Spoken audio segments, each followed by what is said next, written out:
You only have to do that for 30 seconds. That will burn 40% more fat than even high-intensity interval training. Really? So it begins with... Dr. Vonda Wright is a renowned orthopedic surgeon and a pioneering researcher in mobility and aging. Through simple methods, she enables people to maintain their strength all the way through till their later life. We have no excuse until our mid-70s for slowing down. These are MRI slices of a 40-year-old athlete. We have beautiful muscle architecture, but if we sit around for 35 years and have a desk job and we don't go move our muscles, this is what happens. Jesus, my God. But this is a 74-year-old who had just invested in their mobility 4 to 5 times a week. So if you're an 80-year-old consistently lifting weights, you are functionally as strong as a 60-year-old person who doesn't. But I worry about joint pain. Is joint pain inevitable? It is not. But one reason people have pain is because of how much we weigh. Small changes in our total body weight can have profound effects on the joint pain we feel. Let's say this rock is 1 pound. If you gain 1 pound, you would think that this is all the amount of pressure you're going to feel. But because of the mechanics, what you actually feel is the weight of these bricks. So you think gaining 10 pounds doesn't mean much, but imagine gaining 100 pounds of pressure. So how should you be investing in your mobility every day? There are 4 components that we should try to find time for. Number 1 is... Quick one before we get back to this episode. Just give me 30 seconds of your time. 2 things I wanted to say. The first thing is a huge thank you for listening and tuning into the show week after week. It means the world to all of us, and this really is a dream that we absolutely never had and couldn't have imagined getting to this place. But secondly, it's a dream where we feel like we're only just getting started. And if you enjoy what we do here, please join the 24% of people who watch this channel regularly and have hit that subscribe button. It means more than I can say. And if you hit that subscribe button, here's a promise I'm going to make to you. I'm going to do everything in my power to make this show as good as I can now and into the future. We're going to deliver the guests that you want me to speak to, and we're going to continue to keep doing all of the things you love about this show. Thank you. Thank you so much. Back to the episode. Dr. Vonda Wright, you've been treating patients, learning about medicine, taking care of people, and working in the industry you've worked in for almost 35 years now. Yes. To do that, Yes.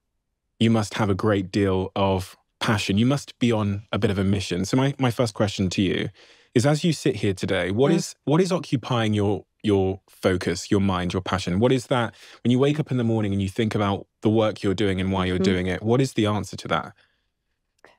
The answer to the question of why I wake up every day and rush into my work, whether it's into the surgery or whether it's into taking care of individuals or writing, is because I have been working under the mantra of I'm going to change the way we age in this country or in this world. Because when I started, there was this steadfast belief. The national zeitgeist has changed now, but when I started, there was this belief that aging was an inevitable decline from the vitality of youth down a slippery slope to frailty where we would spend 20 years of our lives dying, going to the doctor's office every 3 years. And I never, ever believed that. I never believed it. And maybe it was because when I was a child, I lived in the 70s where you could just take your kid with you to a race. And my dad would do that. And he'd take me to a 5K and say, wait here, I'll be back in 20 minutes. And I would see people in their 50s and 60s racing, and they would be celebrated. Or maybe it's because I started as a cancer nurse and I saw people fighting every day for their lives. And I believed that that was not the destiny that we were doomed to. So as I progressed through my career and I started doing the research myself, I realized that this myth we had in our country or all over the world, that aging had to be this inevitable decline, was based on population studies. And what does that mean? Well, population studies just look at a cohort of people and see what happens over time. There's a huge study funded by the NIH in the United States called the Health ABC, for instance, and they looked at a population of 70-year-olds and just followed them over time. Well, what do we know about populations of people? Well, what we know is that up to 70% of them do not do one extra step of mobility a day. So what we know about aging has been what we know about sedentary living. And so I did not believe that we truly understood how the trajectory of our aging could be for people who remained active across the course of their lives. So my team and I did that original research, and we proved that you can be healthy, vital, active, joyful long into the foreseeable future, much more than we gave ourselves credit for. And it drives me because even over all these years, 35 years, 20 years of it as an orthopedic surgeon, it is only now that people are beginning to pick up the mantle of prevention and not only disease care. And so sometimes I sit back and I think, oh my God, I've been preparing for this time in the history of people my whole career. So I am made for such a time as now. So interesting, because it's only in recent times, I think from doing this podcast, that I've started to question the idea, the sort of mind virus that even I had, that once I get to a certain age, I just have to kind of concede to the inevitable decline. Yeah. And it's only recently that I thought, actually, there's been a couple of people that have came here and told me about how that's not the case. And that actually it is a bit of a mind virus. Like the virus of that belief, the impact of that belief is what causes you to give up. Yes. And just to become frail and to stop moving and those kinds of things. Well, because what our brain tells us, we know this. You've had many discussions about the connection between our brain and our body. Our brain will believe whatever we tell it.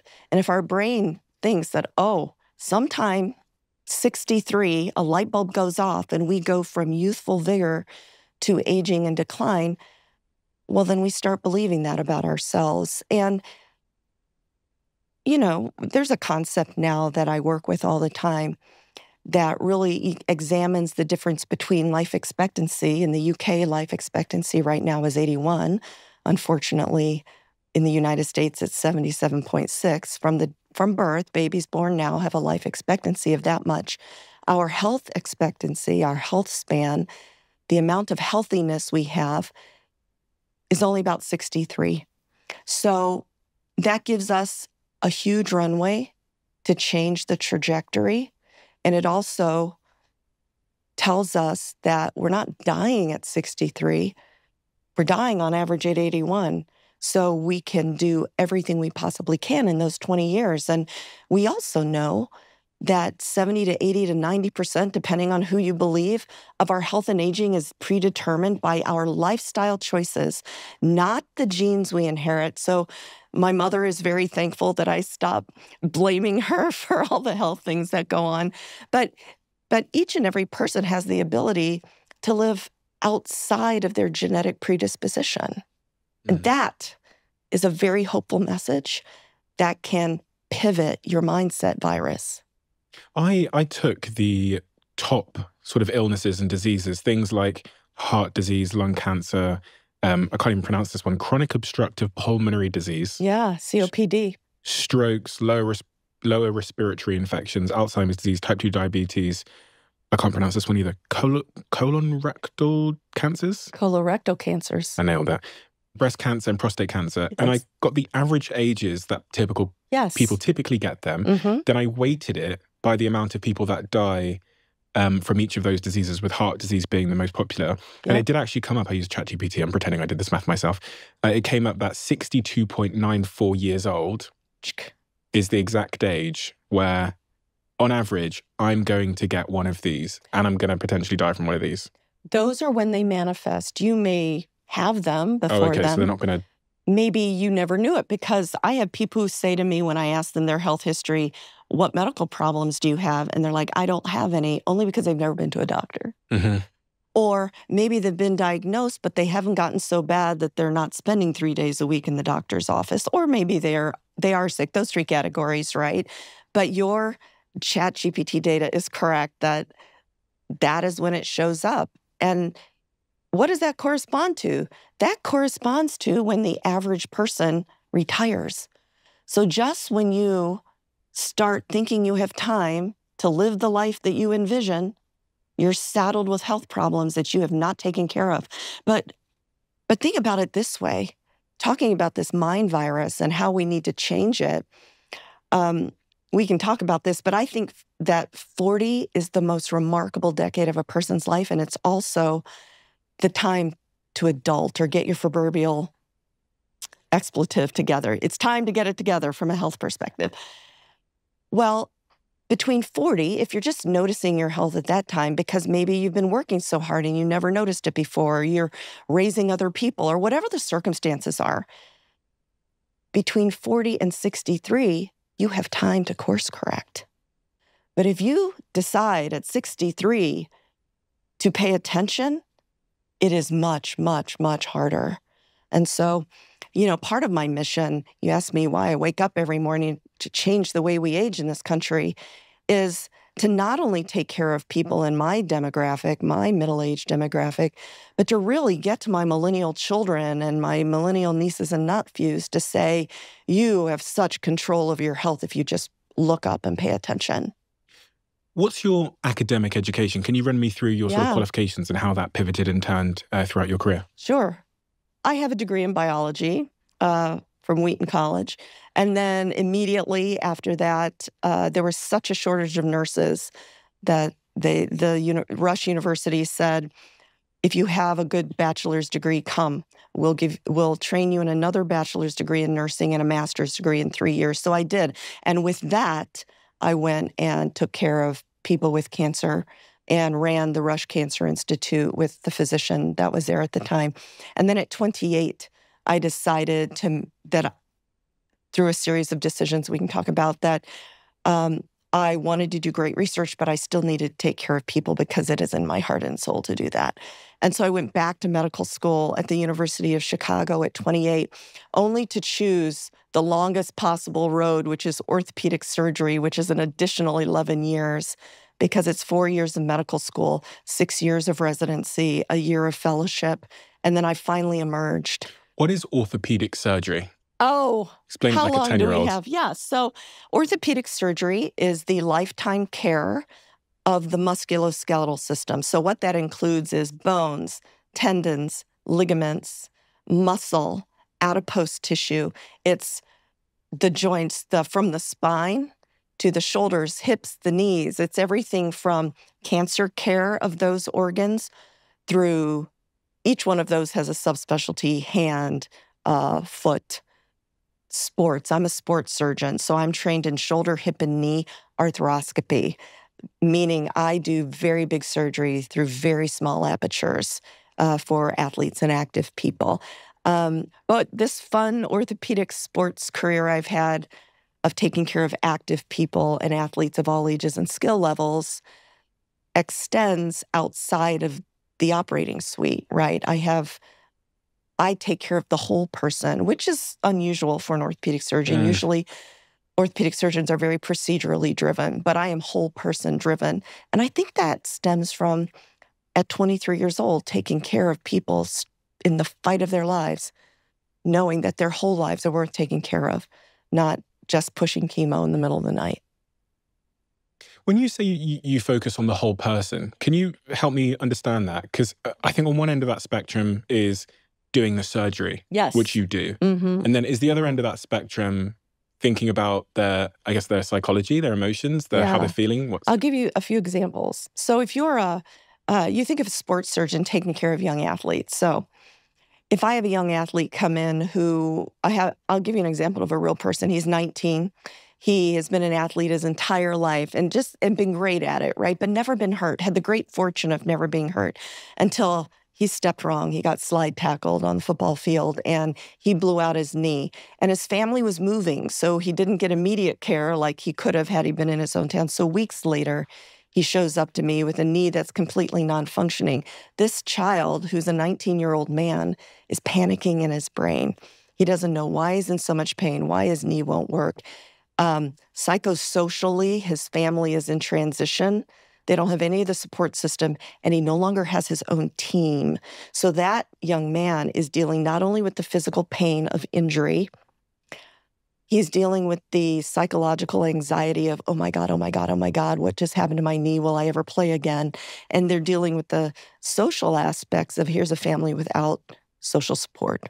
So as a whole person doctor, realize, viewing this family not only as their sports surgeon, you have an ACL tear, your meniscus tear.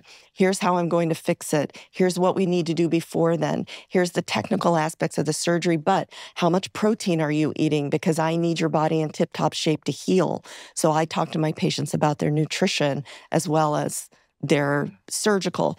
But then from the perspective of, I too am a mother with a lot of children, thinking of myself, how am I going to meet the needs of my child? Thinking of the mother, she has no resources in this town. She just moved here, right? Trying to set them up with the other people they will need to be surrounded with care. And that approach to this individual family is exactly the surrounding them with care approach we take with professional athletes. There is not one thing that is left unturned for a professional athlete. We take care of them from the minute they wake up to the minute they go to bed and their family needs. So this whole person care extends all the way across all types of people. For a woman, for instance, who comes with it's so typical for midlife women to come in with an inflamed shoulder, a frozen shoulder. She'll come in because her shoulder no longer moves. But knowing what I know about the life cycle of a woman and what happens in midlife, before I even address the shoulder, because sometimes they come in saying to me without any prompting, I think I'm falling apart. And sometimes I think I'm going crazy because I didn't do anything to my shoulder, right? When they say that to me, we immediately start talking about, well, how are you sleeping? Are you having any hot flashes, night sweats? So that I address them as a midlife woman who's lost their estrogen, not just as a shoulder that doesn't work, because for me, that's pretty cut and dry. It's the rest of it that truly is taking care of the whole person. So that's what it means to me. Mm. It's personal to you, isn't it? I feel like you have a great deal of empathy. I can feel it on the surface of you. I can see it in your face. Yeah. Where does that come from? You know, I think that I'm a much better, listen, you make people cry on this podcast, and I think you're going to make me cry, and I don't mean to, but that kind of question, I think that this unrelenting need to take care of the whole person has to have come from my time as a cancer nurse, because I was only 22 to 28. I was a cancer nurse. And imagine what it's like to be so impressionable, right? I got all this education, but in the middle, so my job was giving chemotherapy to people who were in the struggle of their life. And I'm 23 years old. And chemo is pushed in the middle of the night. And at the time in the 90s, we did something called primary nursing, which means every time that person came in, if you would have come in, I would have been your nurse every time you're in the hospital, every month for 6 months. So the kind of therapeutic relationship you develop is meaningful. And so I was 23 years old, 23 to 28, the formative times of how I built my perspective on the world. And I'll never forget, this is the one story. There's so many stories like this, but this is the one story that answers that question, I think, why this is personal to me. So I'm taking care of this woman. And, you know, many of the people I took care of won their battles. You know, I was with them for 6 months every night. Some nights, because people just want to feel normal, I'm giving them their chemo, they're watching TV and buying stuff online on the TV. And I'm like, why are you buying all this? Because they just want to feel like themselves, right? And many people successfully walked out and forgot our names, right? But not everybody did. And so this one family, she had been with us for 6 months. And I don't know if you've ever been around people who are losing their battle with an illness or are living the last days of their lives, but you can tell it's coming just by the way they breathe. It is true. People rally right before they die. And so I knew this woman's time was coming, but she had the most faithful family, Stephen. Her family came every single day, and she had a big family, and we knew they were coming. They were kind of loud, and we loved having them here. But the night that answers this question, I knew it was going to be her last night. You can always tell, and it was just she and I, and the light in a hospital room, there's a light over the bed and then the bed. So there's this light behind her and she's breathing in an agonal way, but I can tell that she's waiting. She knows her family is going to come the next morning. So we make it through the night. It's just she and I. And in the morning in this hospital in Chicago, there's a window at the end of the hallway that faces Lake Michigan, and the light starts coming in, the floor lights up again. And that's starting to happen. It's about 7 o'clock, and I hear the elevator bing, and it was her family coming. So I step out into the hallway, and this one was different. They always came together every day, but this time, her sister was dressed in her wedding gown, and the whole family with it was in their tuxedos because her sister was going to get married that day, and they wanted her to be part of that, even though there was no way she was ever going to be part of that. So I'm 23 years old. I'm standing in the doorway. My patient is over here. Her family is coming towards me. And that indelibly seared in me the balance between life and death, the woman who is not going to continue her journey and her sister who is beginning her journey. And I don't know how at 23 years old for that not to impact what I care about in life. Stephen, if you come to my house, I don't give a rat's ass about my curtains or buying the shoes with the red soles, even though I can. But at 23, that kind of life and death made me decide that people were worth working for and worth saving. And so she had waited for them to come to her that day so she could share in the last family time they were going to have together. And I don't think you come out of a situation like that without your whole life perspective being different. And so even though, I'm a sports doctor now, how is that remotely as hard as being a cancer nurse? I am a much better doctor now than I would have ever been had I gone straight into medicine. Well, what is that perspective it's given you, specifically that then translates to being an even better sports doctor? How does it change how you show up? It just means that I can't view the procedure as just putting screws in the ACL or what. I tried out a new ACL procedure last week. It was fascinating, but sometimes that is the beginning and the end. That's not the beginning and the end for me. How this kid, it was this 19-year-old kid, how this kid is going to recover in 6 to 9 months and go back to living the life he envisions, how he's not going to feel abandoned by the sport that he loved, or how am I going to help him find a new team? Because sport is not only an individual thing, it's an entire environment. It's the society the kid lives in. So for me, it's not just the cool new technique I did on Wednesday in the OR.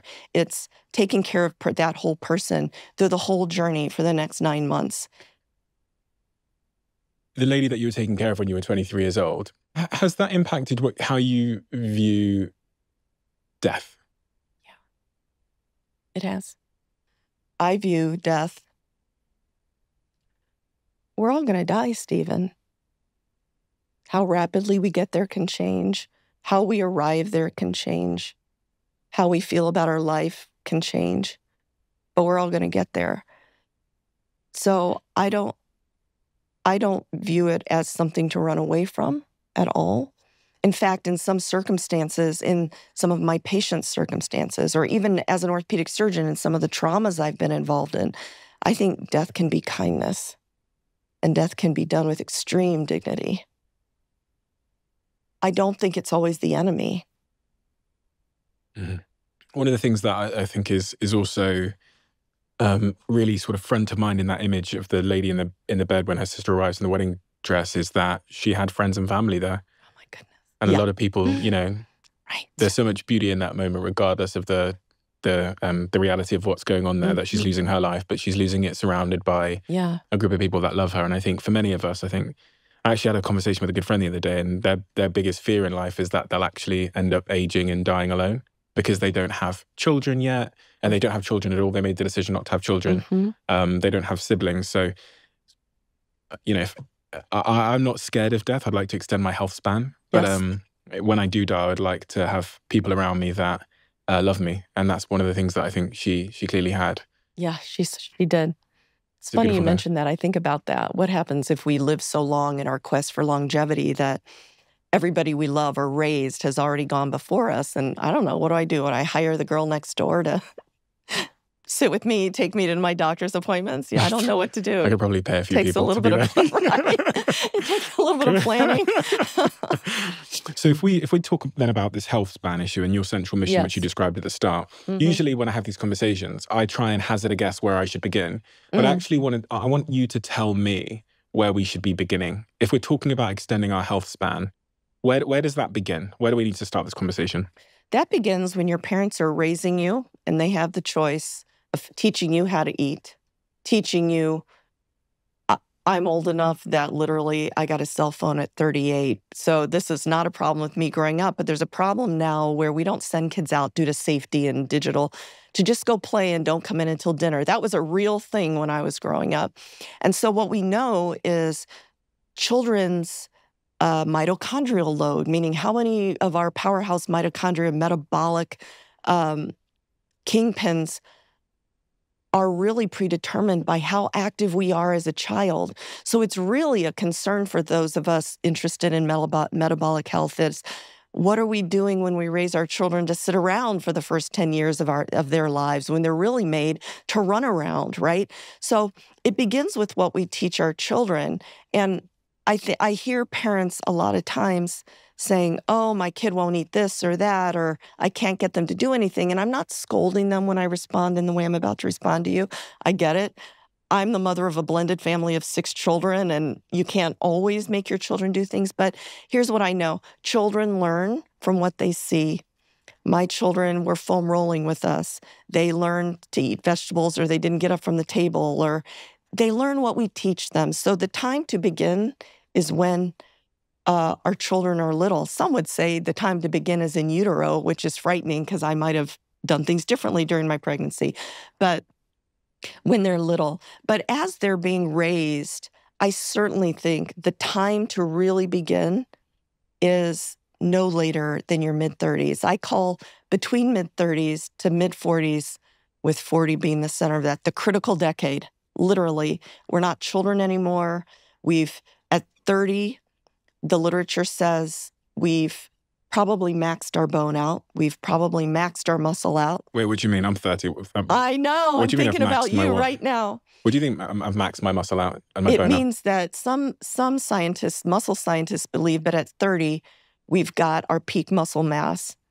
And unless we really invest in growing more muscle the rest of our lives, like if you choose to be sedentary the rest of your lives, you peaked at 30 and you're using it the rest of your life, right?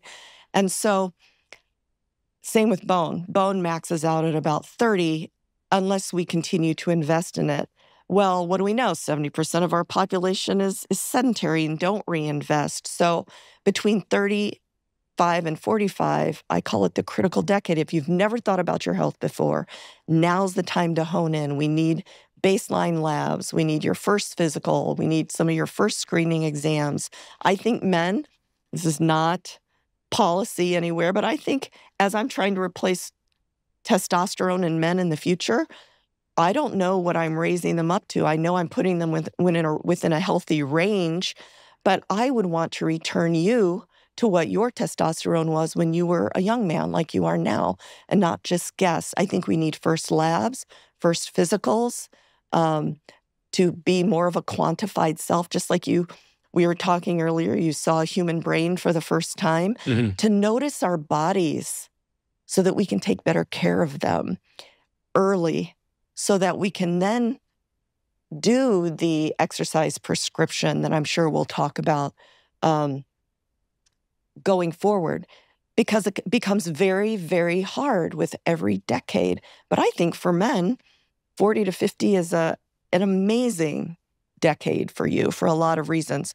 For women, I think between 35 and 45 is critically the time to get our stuff together before our hormones start walking out the door. So it's much earlier than you would suspect. If you suspected maybe 50 is the age, maybe 60, no, too late, not too late, much harder, right? Mm-hmm. Yeah. You know what?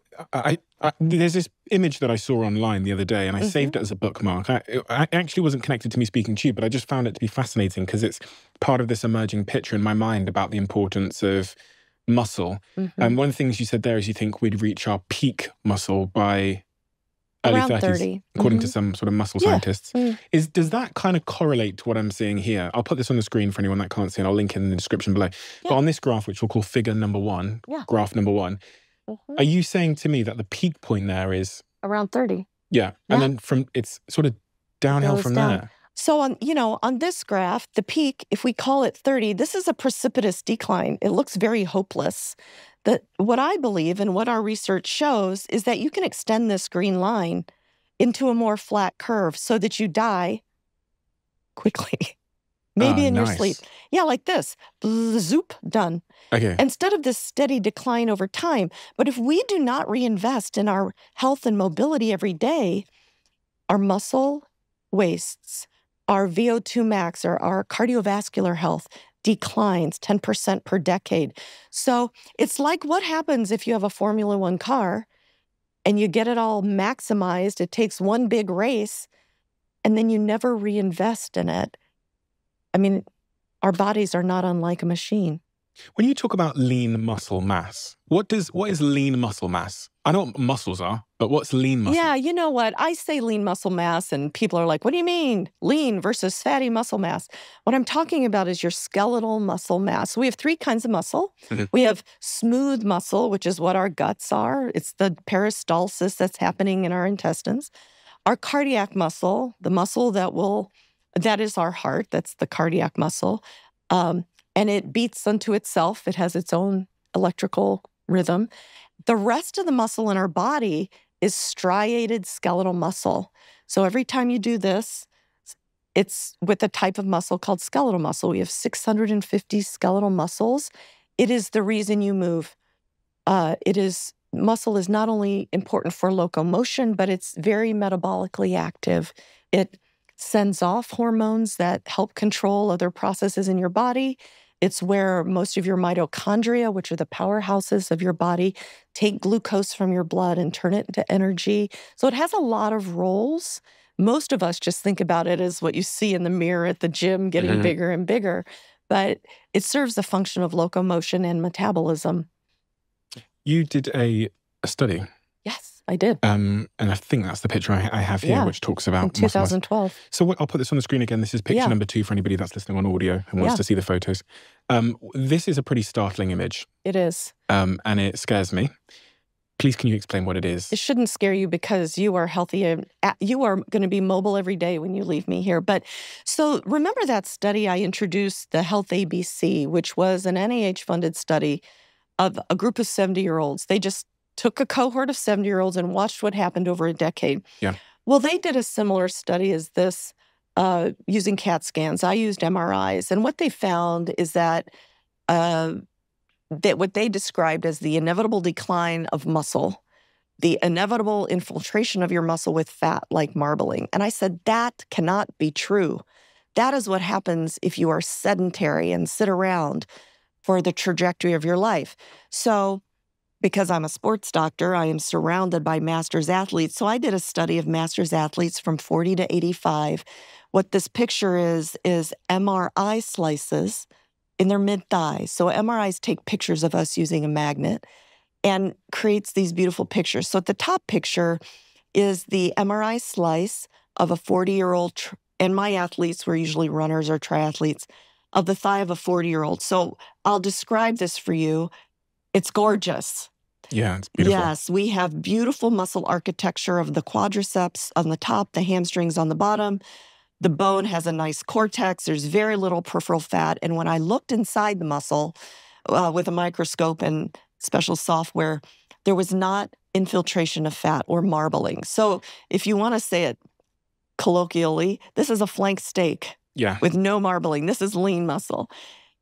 If we sit around for 35 years and have a desk job and we sit at the desk 10 hours a day and we don't go move our muscles, we're not purposeful, this is what happens. We lose our muscle architecture. These muscles are almost, you can't even tell what they are. What's the age of that person? This is a 74-year-old. Now, I had a large group. This is one representative person in each of the groups. This is the control group. But the center one, the muscle, I'll tell you, is grossly fatty infiltrated. It is well marbled. It is like a Colby beef. And then there's a thick rind of peripheral fat. This is a picture of what we call sarcobesity, meaning we have loss of muscle, sarcopenia, and we have obesity, excess adipose tissue. Oh, so the white area is the fat, and the middle part is the muscle. Oh, gosh. Yes. And so, you'll see people walking around with these big old thighs. Well, the truth is, sometimes a lot of that is fatty rind. But look what happens if we invest every day in our mobility. My athletes in this study were not professional athletes. They were recreational people like you and me who had just invested in their mobility 4 to 5 times a week. This is the picture. The third picture is a 70-year-old triathlete. Really? If you didn't know better, you would say that I just took another slice of the 40-year-old and put it down here. Very little peripheral fat, very little fatty infiltration, and amazing muscle architecture. And when we looked at the strength of this person compared to this person, there was virtually no difference. There was a small difference. But we know from other people's studies that lifting weights consistently infers a 20-year advantage, such that if you're an 80-year-old consistently lifting weights, you are functionally as strong as a 60-year-old person who doesn't. And so not only does this study show us that by investing every day in our mobility, that we can retain our muscle mass, that has implications for frailty. That has implications for activity. And what's interesting about that picture, Stephen, once I published it, it has taken on a life of its own. It is like everywhere on the internet because the reaction is so startling with people thinking, oh my God, I am in control of my health and aging. And I couldn't be more pleased about that. No, it is unforgettable. Yeah. In every sense of the word. I can't believe that. The thing that really obviously shocks me is the 40-year-old's calf muscles. Are they calf or thigh muscle? Yep. Is quads arguably, and hamstrings. And that's a triathlete, is arguably not as good as the 70-year-old triathletes. Oh, well, I would actually say that the 70-year-old... They're two different people. So. No, I think the 70-year-old wins, Vonda. And that is startling because I thought that aging, muscle decline, this sort of senescence, I think it's called, of the body and the muscles is inevitable. And this is unequivocal evidence that it's not. That if I make good decisions now, if I become a triathlete, I can have the flank steak thighs when I'm 70. What it tells you is that there is no age or time in your life when your body will not respond to the positive stress you put upon it. And it takes daily investment. It's not like you can store it all up and then ride on it. Mm-hmm. It's so important. That's one of the things that's been a real revelation for me is this idea that muscle is so critical as I get older. Yeah. I often think about different exercises that I should be doing as I age. And, sometimes I think about running, but it's quite, I don't know, I worry about joint pains and stuff. Yeah. So I'm a bit of an upper body workout freak. I just focus on my upper body. What do you think of my exercise regime? What should I be adding to it to make sure that I can have the flank steak thighs, but also just a longer health span? What's critical for long-term function is being able to stay upright. So it's all great that you're making big arms and have upper body strength, can do pull-ups and lift your suitcase above the airplane. Thanks. But what you really want to do when you're 97 is walk anywhere you want to, go up and down the stairs, drive any car you want to, and that takes lower body strength. So all your biggest muscles in your body are below your belly button. So if I were you and had all this trajectory of time, I would work equally as hard on my glutes, my quads, my hamstrings, my calves, every muscle below your body. But not only would I work on my strength to get bigger, but I would focus on power. And those are different lifting techniques, right? The hypertrophy aspect of growing big muscles because they look really great. You do now, and I am not a trainer, but I've done this quite a while. So trainers, you're welcome to add in. But you do more reps of lighter weights because that will stimulate hypertrophy. If we're truly building hypertrophy, a growth of muscle, okay, bigger biceps. If we're truly interested in power and longevity, which is why I lift for longevity and power, because I am not going to be that little old lady frail in a bed unless I can help it, right? I mean, I'm going to help it. I'm so determined. I want to be able to lift heavy. So that is fewer reps, but much heavier weight. So number one, you got to lift with your legs. Number two, people become frail for a number of reasons, but another reason people lose their independence is they lose their ability to balance, and they're falling all the time. And when you fall, no matter how good your bones are, you're liable to break something. And so I always train my people not only in muscle building or carrying a load, as I like to call it, but in equilibrium and foot speed. So in the place I put my office, it's a performance center. It's surrounded with all the bells and whistles of the best performance stuff. And we have a speed and agility coach who usually works with elite Division I track athletes. Well, I had her design foot speed and agility drills for midlife people because I do this all the time. I put my red work bag too close to my desk. I get up quickly, my bag's in the way, and I trip. But because I've got the foot speed, I can hop over it. Mm-hmm. But if I hadn't retrained that, I might have tripped over it and landed on my hip and broken something. So it's important as we're going forward. Yes, I want you to increase your muscle lifting in your lower body, but I want you to work on speed and agility drills so you stay nimble, stay able to balance and don't fall down. If you fall down, if you tripped over your bag, what's the knock-on effect of that? Because you'll just heal, right? I just heal. Yeah. Yeah, I ran a Spartan race recently and fell off an 8-foot ring and didn't break. So I am working towards being unbreakable in my own life. That's what I want to happen for you. But if you're not unbreakable, what happens when you trip over your bag and fall is you could break your hip. And then what happens? Yeah. Well, if you're of any age, but particularly older, when you fall and break your hip, 50% of the time you do not return to pre-fall function, which means you cannot live in the home you raised your children. You cannot drive your car. Bones in adults take about 3 months to heal. Imagine being down for that amount of time. And unfortunately, in men greater than women, 30% of people die in the first year from the complications of being that sick with a hip fracture. So, as your orthopedic surgeon, I am desperate to prevent frailty. I'm desperate to prevent you from falling and succumbing to that sequela. So we got to lift weights with our rear end and our legs. We got to work on our speed and agility. I think it was you that used this term, the sitting epidemic. What is the sitting epidemic? The sitting epidemic is what we're doing in our country when we, in every aspect of our lives, whether we're working, but we're sitting at a table. We're playing, we're sitting and we're playing on our phone or watching something. It is the epidemic where we're spending, 10, 14 hours a day sitting in this position.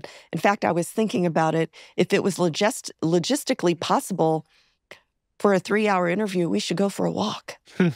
Not so much. But it's the epidemic of sitting around. What does sitting around do? Well, it sends us towards a pathway of something called sedentary death syndrome. I wish I had made that up, but I didn't. A professor out of Columbia University in Missouri made up this term that I have been using my whole career to describe what happens to us when we sit our entire lives.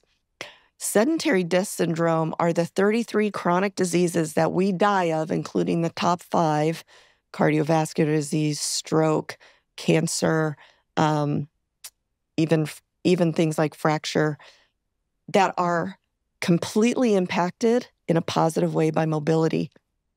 So if we could eliminate sedentary living from our lives, we could probably live better. And that was the whole supposition of all these studies I did in the beginning of my career at the University of Pittsburgh, was to prove that if we took sedentary living out of our vocabulary, that we could save our bones. We proved that with 2 studies. Our muscles, we proved it with the one that you just saw.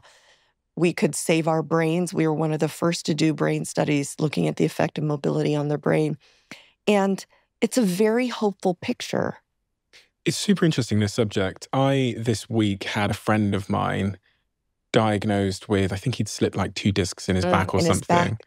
I think it was disc 5 and 6 or something. And he sent a x-ray of his back into the group chat. And I thought, oh, this is so interesting, because I've had lots of conversations with people on my podcast about sitting and all of these things. I spoke to one particular guy called David Rakelin, who went and studied the Hadza tribe in Africa, I believe, which is a hunter-gatherer tribe. And what he found is they do sit for about 9 or 10 hours a day, but they squat. They squat. I knew that, yes. So we sit in they're chairs. They're not sitting, they're squatting. He told me that, I think it was him and Daniel Lieberman told me that they had brought a chair over there. Yeah. And like these Hadza tribe had like never seen a chair before. So when they like walked off to go to the toilet, the Hadza were all sitting in the chair. No, but they would take the chair and be like, oh my God. So like all the chairs were taken because they just loved the chairs. Because they'd like never had chairs before. Yeah. So the researchers like couldn't find a chair because all the Hadza were like chilling in the chairs. But typically when they sit for 10 hours a day, they're doing this little mini squat thing, which means their muscles are still activated. That's right. But also I think the posture in which they squat is... Their backs are straight. Yes. And it sent me down this rabbit hole this weekend, literally this weekend, looking at why sort of 80% of Americans will complain about back problems. But the Hadza tribe, back problems aren't even like a thing there. He told me it like almost doesn't exist, the idea of having a back problem. But 80% of us are going to have back problems. It's endemic. Well, think about it. If I weren't trying to be on my best behavior, I'd be sitting in this chair like this, right? Like a C-shaped back. Slunched over. My front core is completely relaxed. My back core is relaxed and stretched out. And so over time, they just get weak and atrophy. It's like laying in a bed. There's no stimulus for them. Plus, my shoulders get all hunched over and my posture becomes like this. And so that's why we just sit in chairs and atrophy. When you're squatting, and I posted recently challenging people to see if they could do a squat like that or get up from a squat like that. And the response I got was overwhelmingly, oh my God, I can't do that. I'll work on it. Because we're so used to sitting in chairs. They can't do like a single squat, these people are saying. Get down. Getting down, people can do. Sometimes with falling over. Getting up is the problem. What would you recommend in order to avoid the back pains, the sort of sedentary death syndrome or whatever it was called? What do I do? Because I have to run a business. I work in an office at a desk. Yes. Well, you know what? Even simple things. For instance, I bought my assistant a standing desk because when I'm in clinic all day for 10 hours, the choice for him was sitting at a desk or standing at his standing desk. And so that can go a long way, number one. Number two, taking mini blasts of mobility, right? Getting up, running out the stairs, be a fidgety person, go to the copier, get steps in, just be moving all the time. The other thing, honestly, nobody knows when you're on a phone call what you're doing. You could be wall squatting. In fact, I have challenged whole groups of people in their next board meeting to wall squat the whole time. No, I don't know how much thinking would go on, but just adding little things like that in, you don't have to sit to take a phone call. Even in a Zoom meeting, I mean, people have seen worse than you doing a wall squat, in the time of COVID. I was wondering this morning on my way here, because I was in the bathroom and I dropped something on the floor. Can't remember what it was. It might have been the toothpaste or something. And I went down to pick it up and my back is just like so tight. Is it? Like I feel like my whole body, I'm so unflexible. I went down to pick it up, and the way that I go down to pick it up is, you'd think I was, I was going to say an age then, but that's kind of, after seeing that, I know, you don't want to, I'm like, right. This guy's got better flexibility than me. Yeah. But I just feel like you're stiff. I'm stiff as hell. And I don't know what to do about it. I think there's like I don't know. Is it a joint pains that I have, or is it just, I don't have strong core? It could be all those things. So when I talk to people about, to tie into the other question, how should you be working out? How should you be investing in your mobility every day? There are 4 components that we should try to find time for. Number one is flexibility and dynamic stretching. So that means is warming up every single joint in your body every day. And that can be as simple as, seriously, a set of jumping jacks, doing, there's something called an inchworm, where it's like a push-up position and you walk your feet up, and that'll warm up your ankles, your knees, your hips, your shoulders.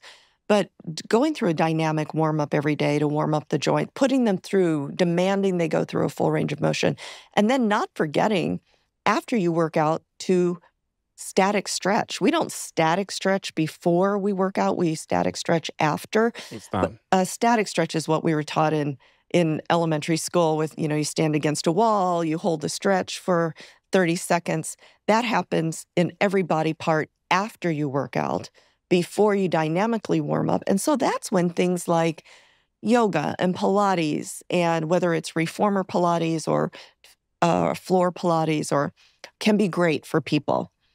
To me, that is the salt and pepper of your workout regimen. It's not just what you do, it's what you sprinkle over it. So that's number one, flexibility. Because the acronym I use is FACE, just so people remember. F, flexibility.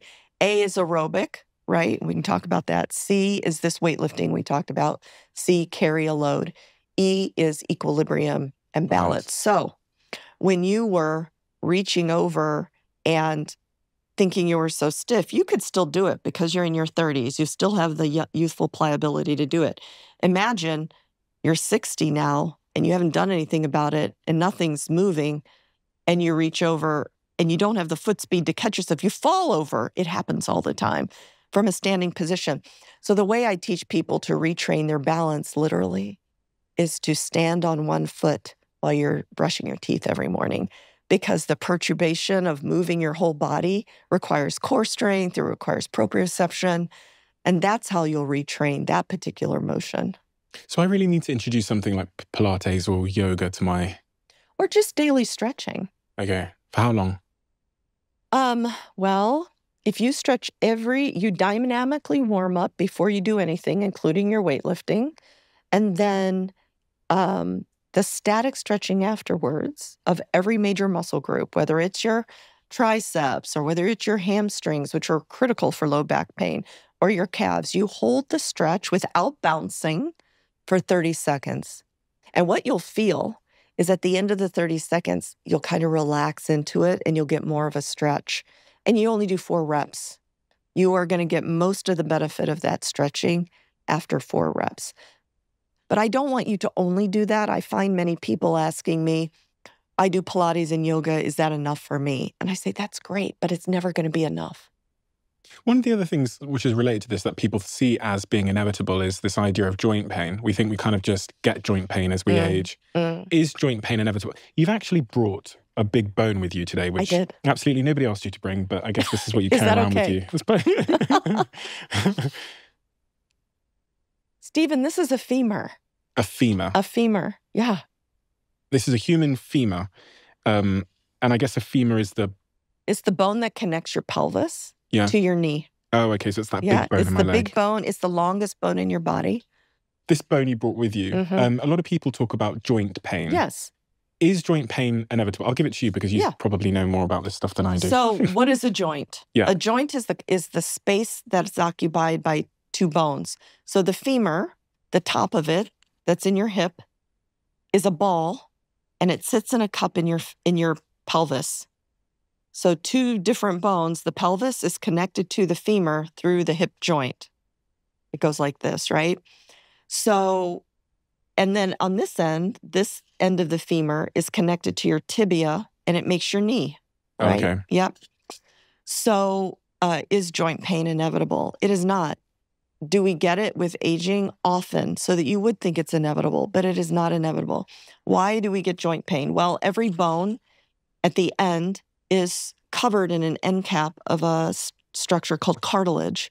Cartilage is a smoother than ice matrix that cushions the bone so that you don't feel your joints.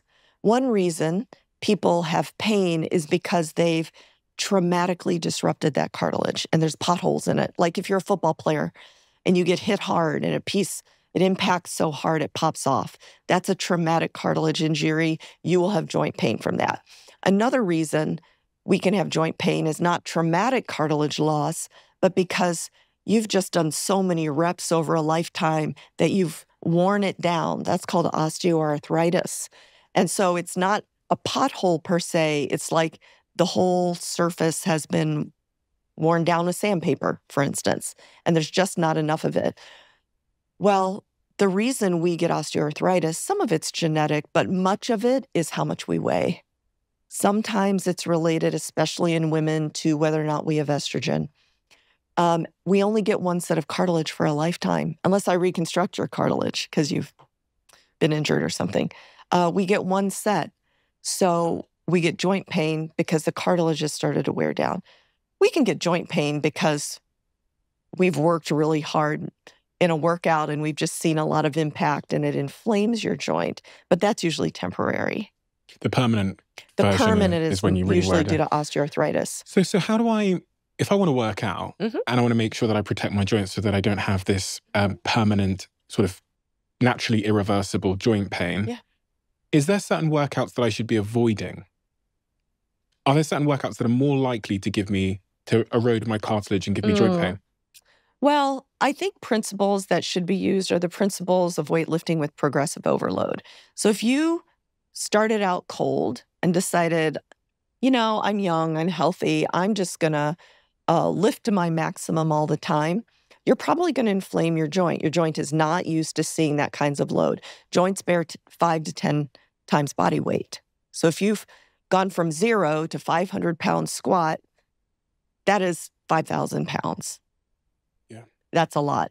Versus if you start from 0 and progressively up, your body will get used to the load. Your bones will build. Your cartilage won't grow, but it will become more used to the pressure. So the principle is to not have aching joints, is progressively go up and not just let your ego take over. So you're saying that muscle helps to kind of as a suspension mechanism for the cartilage? Well, what things protect the joints? Being of a healthy body composition, which includes weight and muscle mass, right? So the way muscle helps protect the joints is exactly as you said. Instead of pounding together like this, muscle acts as a shock absorber. So the bones come together more softly. Okay. So for people with osteoarthritis, one of the remedies for that is building muscle. I've got, you mentioned a second ago that staying at a decent weight also helps to stave off joint pains and that sort of erosion of cartilage. And I was reading in your work about this pretty shocking, grab my brick and my rock, this pretty shocking stat. Yeah. That, God, this is heavy. You can take that. Okay. I'm going to put it down for you. Yeah.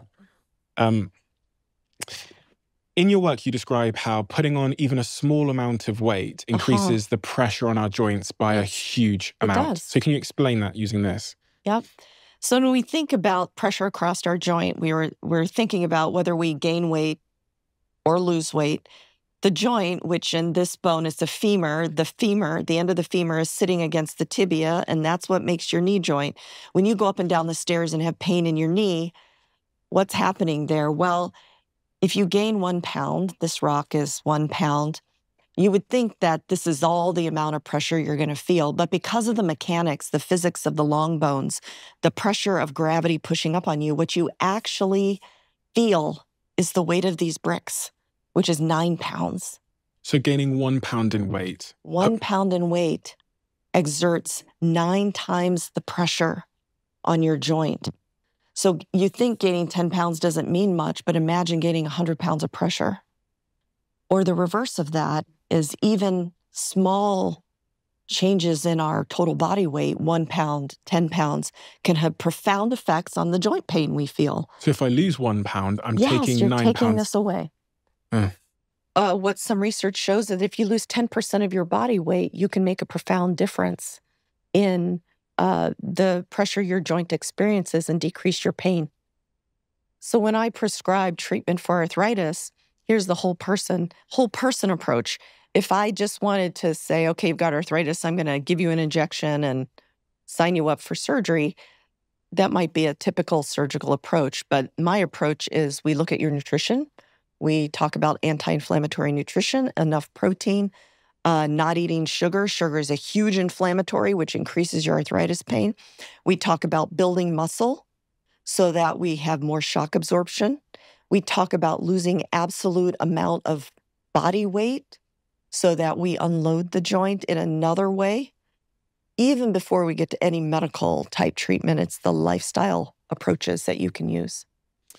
I would have thought that if I'd put on 1 pound of weight, I would put 1 pound of pressure on my joints. But what you're saying is if I put on 1 pound of weight, I'm actually putting 9 pounds of pressure on my joints. Yes. You know, it has to do with across the joint, the physics of the lever arms of our bones. So for instance, in our shoulder, if you put 1 pound in your hand, the pressure felt in your arm because of this long lever arm to lift it is 10 times. So I always tell my patients who are recovering, don't feel discouraged when you lift up the 2 pound weight. It's 20 pounds on your shoulder. It has to do with the physics of pulling the weight up. In the axial load, it has to do with the gravity and the impact of bones one on another. You talk about these 3 major mindset changes that we need to kind of experience in order to make sure that we can be fit and healthy in our later years. Things like not focusing on weight loss, but instead focusing on building muscle. That for me is, again, it's a bit of a narrative violation because I think as we age, one of the things that we see as being inevitable is that we are going to gain weight. So most people go to war with just trying to lose specifically abdominal fat. I think a lot of men are really quite obsessed with their abdominal fat. Why do we need to make that mindset shift? You know what? And I'll take that shift even further. And I like to frame it as we don't want to lose weight. We want to recompose. What are we made of, right? We want to be made of healthy muscle. We want to care about how much what percentage of our body is fat. We need fat. Fat has a purpose in our body or we wouldn't have it. But what percentage are muscle? So what happens when we just focus on losing weight and our primary method is calorie restriction?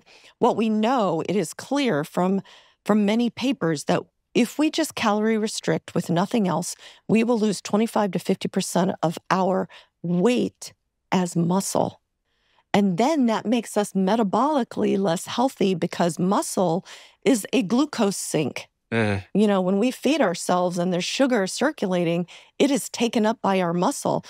If we lose 25 to 50% as we lose weight, we have less metabolic availability to get rid of all that. And then when we come off our crazy calorie-restricted diet, the weight we gain back is 80% fat. So if we're troubled with yo-yo diets, which so many people struggle with that, they'll lose weight, they'll gain weight, they'll lose weight. It becomes this circle as we're continuously losing more muscle. So when I frame it for men and women, I want them to think of recomposing. How, as I'm losing fat percentage, can I gain muscle?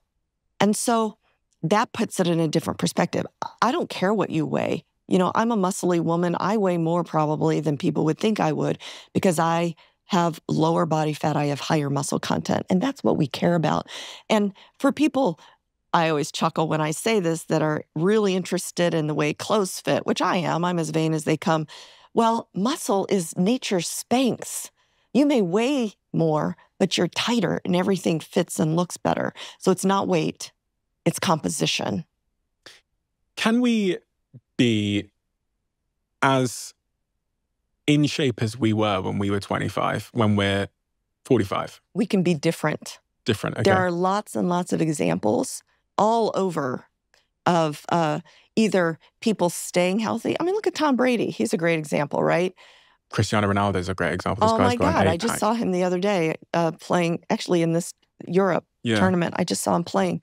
There are lots of examples of that from pro sports now, but even in mere mortal athletes, they're posting all over the internet how they have maintained, or many people, a light bulb turns off and they say, I'm sitting on my rear end. I'm as strong today as I'm ever going to be unless I do something.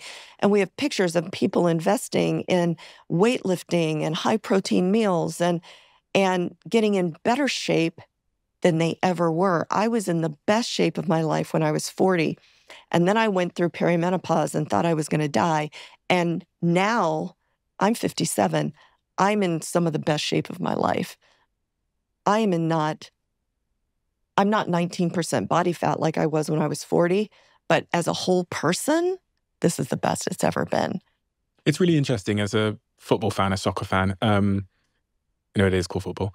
As a football fan, seeing how two different players at the same age, I'm thinking about, I won't name names because it makes it personal, but someone like Cristiano Ronaldo, and I compare him to another player from my club, Manchester United, Cristiano played there at one point, who is also 41 years old, or whatever Cristiano is now. And they look 15, 20 years apart. Really? Cristiano Ronaldo carried on playing. He, by all accounts, from things that I hear at Manchester United, has the most discipline with his routine, his nutrition. And then another player who, at the time when they both played together in their 30s, they kind of looked the same physically. Yes. But just because for some reason they let go, it almost appears that they let go. They got on the alcohol a little bit, their diet shifted. They now look like they're 15 years older than Cristiano. But at 35, they kind of look the same. They both had abs. And it's so crazy how just a couple of years of just kind of forgetting about these simple disciplines can send your perceived trajectory of your health so widely apart.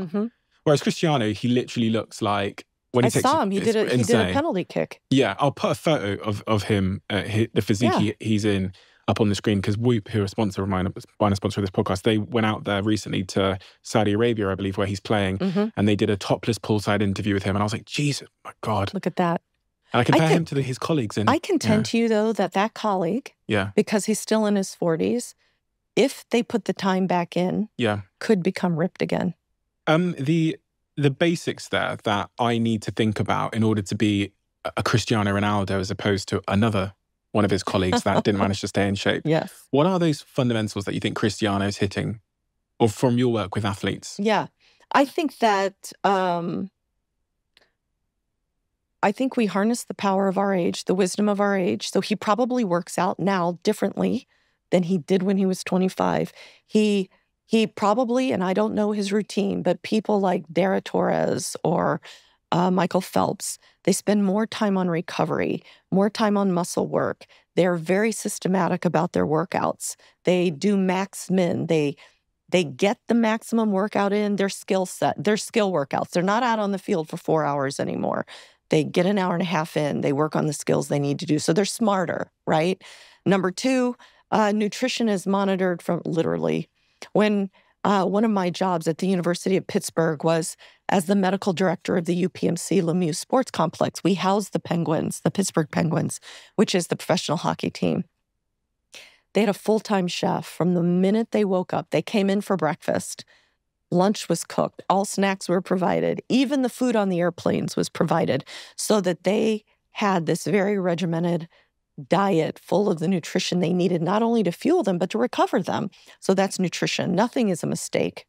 Number three, their workouts are not only the skilled workouts, but the conditioning workouts are completely monitored. I mean, you're sponsored by Whoop. Whoop takes care of a lot of athletes. We know their recovery state. We know how well they slept the night before. We know their response to the heavy lifting.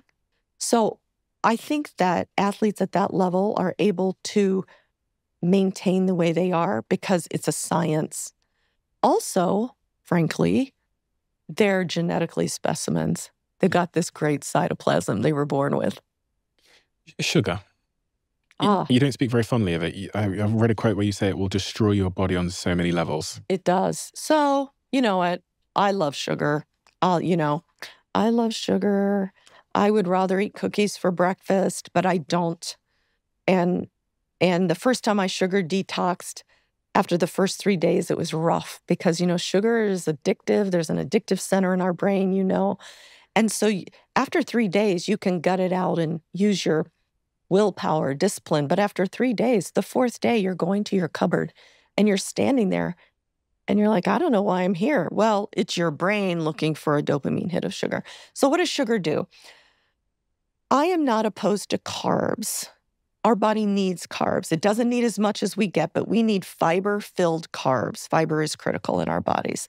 What we don't need is beet and sugarcane and honey and agave, all the simple sugars that have a steep glycemic index, meaning you eat it, it's easily digested, rapidly digested, goes immediately to your blood. Your blood sugar will spike. Give you some examples. And then what happens is our pancreas will release insulin, which will frantically try to carry it into our muscles to be used. Well, that happens at a finite rate. And when you have too much sugar circulating, that overcomes the rate that it can be removed, our body stores it in fat, right? With a high blood glucose, our body goes through a circumstance called glycosylation, which is essentially caramelizing proteins in your body. It's like you have a steak and you leave it on the grill extra long and it gets that caramelized. Well, that state of our proteins in our body is highly inflammatory. Well, we know high inflammation is something that contributes to chronic disease. This excessive blood sugar contributes to insulin insensitivity, meaning our poor pancreas is trying to pop out enough insulin to get rid of the sugar that it pops out so much that we become insensitive to it. There's just an overabundance. So all of those reasons are why I am not opposed to complex carbs and fiber. I am opposed to the highly processed, sugar-filled diet that is produced for us by our current food system and by the choices we make. I don't blame society. I don't blame our food system. I blame them and the choices we make. That's one of the first things I recommend to my patients. Do you know it's the hardest thing for them to give up? Sure. And they'll do everything else. They'll get to a gym. They'll do aerobics the way I want them to. But then when I say, and we need to eliminate simple sugar, that's when the excuses come out. It's interesting because, it's difficult. There's obviously a physiological sort of chemical hold that sugar has over us. But on this point of psychology and willpower, or whatever we want to call it, everything that we've discussed so far today is kind of contingent on you making a decision. Yes. Now, when you talk about the whole human, how can you influence someone who might have got this far in the conversation today and they understand everything you've said? They go, yeah, I know some of that stuff. I know this thing here. And, I've heard that over in this book or this podcast before. But for some reason, I just can't do it. Can't get myself to do it. Maybe I'll do it for one day, but then the yo-yo goes back to the bottom. And there's this concept in banking called temporal disconnect. It's a banking term. I came upon it as I was writing these books initially. And the concept is that bankers, financial people, want us to put a little bit away every day, not for today. There's no satisfaction in that for today. In fact, it's deprivation for today, but it's for the future. The concept of temporal disconnect is that you don't know who you're going to be in 30 years, or 40 years, a 70-year-old Stephen. You don't know that guy. You don't care about that guy. You don't even know what he's like, what he's going to become. But you do know today's Stephen. And so you're going to take care of this guy, not that guy. And so that's why bankers can't get us to invest our money in the general population, right? Most people don't have much savings, right? The same is true when we apply it to our health. What do we want now? What's going to make me feel good now? Can I bargain with myself that I'll do it tomorrow? Or this little bite's not going to hurt me, right? Because the temporal disconnect of at 63, if I don't do something now, I'm going to have chronic disease rear its ugly head. That is a hard argument. Some people are disciplined enough to think like that. That's a hard one. So some of the ways to help people now is to help them identify how amazing they're going to feel now. And instead of feeling sluggish, sitting in a chair all day with back pain, if we invest every day in walking, in sprint intervals, which is going to make us lose fat, or lifting heavy, which is going to put on the muscle of Spanx and make us look good. And plus, when you get done lifting heavy, you feel like a badass, right? If you can make that the reward, that is an easier thing to do, because you are right. We know what to do. We just don't do it. And we know what to do and we don't do it, because the battle is in the 5.5 inches between our ears. It's not actually picking up the barbell, right? Mm-hmm. And so it's identifying how this is going to make me feel today, not for 20 years. And here's the other thing. I honestly think sometimes it comes down to self-worth. Do I believe that I am worth the daily investment in my health? Or do I believe that everything else is more important than me? And that's hard. And I have come to understand that until you believe that you are worth the daily investment in your health, nothing else matters. Yeah, it's so interesting. And I think one of the things that, again, that has been cured, that used to be a mind virus of mine, was I think part of me did think when I get to 50, when I get to 60, I'll address it then. Yeah. If I've got certain health issues when I'm 60, well, I'll just go to the gym then and I'll just fix it then. Yeah. I'll just start becoming active when I'm 50 or 60. But that's not how any part of my life works. That's not how my business or my investing works. Yeah. Everything is compounding now. Yeah. So the decisions I make at 20 or 25 or 30, or your daughter's upstairs, she's young. She's 16. 16. The choices I start making then are sowing seeds that will flourish for better or for worse when I'm 60, 70. And you know what's easier than doing a little bit every day? That's easy. You know, my daughter upstairs, she, poor thing, can't get away from knowing what the right choices are. It doesn't mean that she always does them. But if she maintains this healthy lifestyle she has because she lives in our house, it'll be easy every day. It's a lifestyle, right? It's not a monumental pivot. It's just the way she lives. And, you know, the same if you do all the things that you know to do now, it will become just the way you live. It's not a high energy expenditure versus waiting until you're 50, when you're 50 pounds overweight, when you have to totally rebuild all your lean muscle mass. You know, you're feeling like whatever you're going to feel like. That's a big pivot versus I'm just living another day, doing the things I've always done. This is who I am. That's one of the things that's been really helped me, I think, from doing this podcast, is obviously I'm inundated with lots of information about health. Yeah. So the framework I use to decide what to take in and what to implement is just, I hear some things that my guests say, and they might say, oh, by the way, Stephen, apple juice or orange juice is full of sugar. And in my head, I was going, oh my God, I thought that was healthy. And then, I could take it or leave it anyway. So these small sort of modifications, taking these sort of very sugary drinks out of my life is something that happened. Being consistent with my workouts, focusing on muscle gain, thinking a lot about how I sit, but also making sure I'm as active as I can be. And then the other thing actually has been supplements. Yes. Because I sit in this Diary of a CEO studio a lot, and I sit in Dragon's Den's little dungeon a lot. I spend a lot of time sat at my desk inside without any sort of natural light. So I've started taking vitamin D supplements frequently because actually I went to the doctors, did my tests. And how low was it? How low was it? It was very low. They said, everything's fine, Steve. You're all good here, here, and here. I did like the full body. I did my testicles to my toes to everything, my blood, everything, my moles, whatever it might be. And the one thing he did say to me is your vitamin D levels are low. So I've started supplementing. How crucial is vitamin D for healthy immune system? You know what? It's a hormone that affects so many organ systems. It's important for your bones. It's important for your immune system. It's important for your brain. So it's something that everyone should supplement. They should get their level checked. We're all low. And then we should supplement up and then have it rechecked so that you can have a maintenance dose. You usually take it with potassium to help absorption. Magnesium is another key player with vitamin D. What if I want really strong bones? What should I be taking? Vitamin D, potassium, magnesium. Yeah. You should be eating 1 gram of protein for every ideal body pound you have. So you build muscle to help your bones. You know, there's some remote data on boron and zinc, but I'd rather you have the 3 that we know work.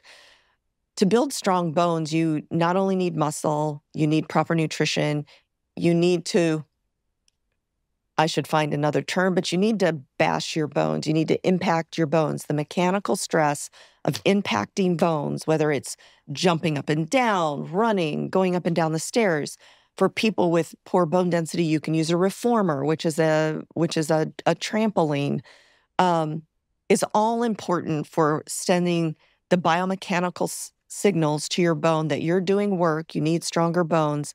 That is transformed into a biochemical signal that makes your bones, that your bone cells lay down new bone.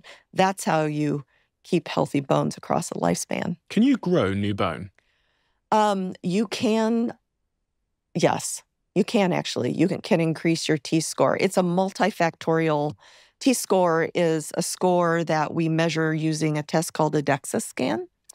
A DEXA scan will tell us not only our absolute bone density, but compare us to healthy people, and this DEXA scans are usually used for women or older men who have fallen and fractured.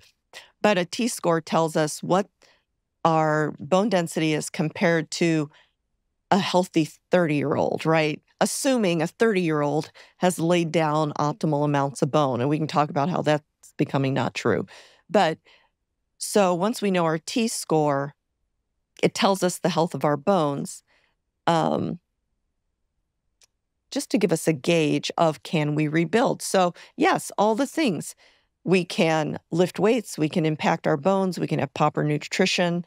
If we are a woman and have lost our estrogen, which starts in our 40s, not our 50s, it starts in our 40s, we can make our estrogen decision, as I know you've talked about before, because estrogen and testosterone are critical in bone health.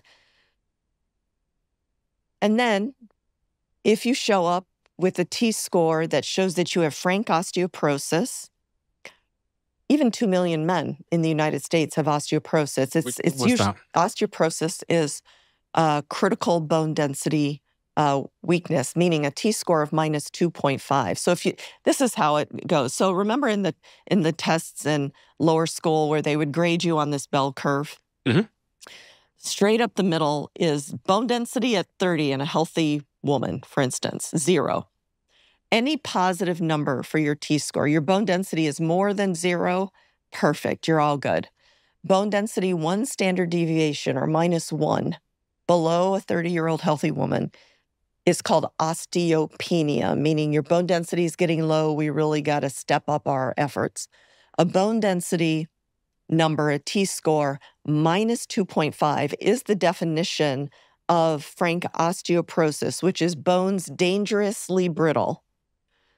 That score, plus there's this index called a FRAX index, F-R-A-X index, which takes all your lifestyle risk, meaning, is your mother shrinking? Do you have a family history of osteoporosis?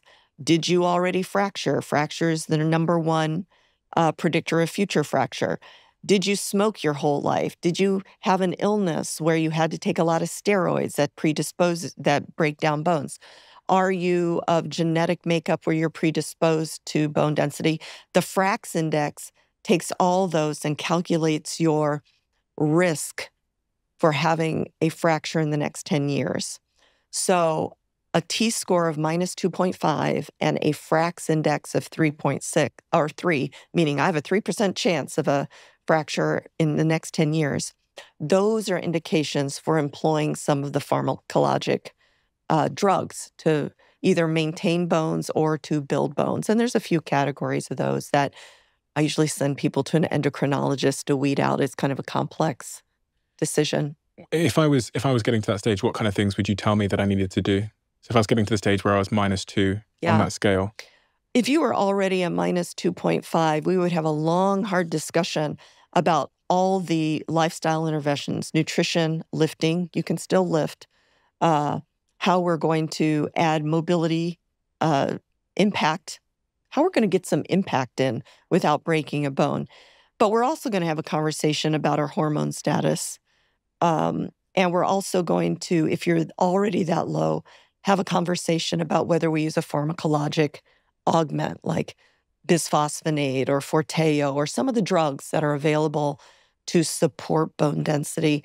And each person, man or woman, has to have their individual risks assessed to know which road to go down. But what we cannot do is we cannot ignore it and hope that it goes away. Yeah. You've done so many studies, and I find studies really fascinating because they're first party in that regard. So it's really finding things out for the first time. What are some of those studies that we haven't discussed that relate to our conversation today that you find most interesting? Yeah. So we'll start with bone because we're just talking about, in masters athletes, we did 2 studies looking at could we preserve bone density across a lifespan if we took the variable of sedentary living out of the equation. So in the first studies that my group did, we formed a group called PRIMA, the Performance and Research Initiative for Masters Athletes. We looked at 3,000 masters athletes. You had to be 50 years old and they were competing in the National Senior Games, which is like Olympics for people over 50. And these weren't just everybody that could go. These were the people who had qualified in their state games to go to the national games. So we looked at 3,000 of them. We did 2 bone studies. We found the first question asked, could we maintain bone density across upper age limits because we were active? And what we found was that, yes, a very high percentage of people even up into 85 had normal T-scores. But then we did a second study that we wanted to ask, okay, so of all the activities you could do, what would make the biggest response from your bone? And not surprisingly, we found that impact exercise, the running sports, the volleyball, the basketball sports versus the swimming, the biking, the bowling, for instance, there's bowling in Senior Olympics. Those with sports where you impacted your bone, that impact exercise was as predictive of bone density as things you can't control, like your age, your sex, your genetics. And so it just shows how important putting mechanical stimulus against your bone is. So that was really important. So even bones can be preserved. We've already talked about the muscle preservation study, which was fascinating. The very first question I asked was to answer the question, this is this virus in your brain. When do we really slow down? When can we say, oh, I'm just getting old, I'm going to slow down? Based on the athletes I saw, I knew that it wasn't 50. So I studied 3,000 of these athletes again. I looked at all the track and field athletes. I looked at athletes in the 100-meter all the way up to the 10,000 meter. So all distances, sprints versus long distance.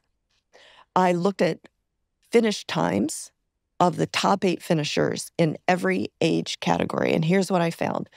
To answer the question, when do we significantly slow down? It's not 50, it's not 60, it is not until our mid-70s when we significantly slow down if we use athletic performance as a biomarker of aging. So what does that mean? The example is this. If you put a bunch of men in a 1-mile race, the 50-year-old man, in the year I did the study, finished that 1-mile race in 5 minutes and 34 seconds. To put that in perspective, the boy that won the Pennsylvania State High School Games won his mile in 5:17. Oh, wow. I know. 20 seconds in 30, 40 years, right? How old was he? 17. Let's say he was 17. But the 50-year-old winner did in 4:34. The 70-year-old winner of that mile race did it in 7 minutes. So nobody was getting lapped, right? So I used those times to see how much we slow down. Before age 70, we slowed down less than 1.2% a year, timing-wise. So after 70, there is a rapid decline in times, or you get slower and slower and slower. And I call that biology taking over. Either you don't have the mindset to work that hard anymore, or you've got enough injuries that you can't work that hard anymore, or you've lost enough lean muscle mass or bone flexibility. But what it tells us is that we have no excuse until our mid-70s for slowing down if we invest every day in our mobility. So it really set the stage. That was my first study. Really set the stage for wanting to find out, okay, what's our muscle doing? What is our bone doing? The third study we did, which took us 5 years because we matched for everything. And now it's common knowledge, but at the time it wasn't. We asked the question, well, if we take sedentary living away from our brain, what happens?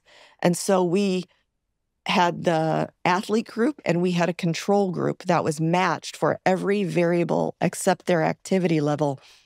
And what we found was that people who were chronically active maintained their mental agility and their speed of decision-making and their physical aspects of something called the SF-12, which is your perception of your physical prowess, were all higher if you invested in your mobility every day. So even our brains are responsive.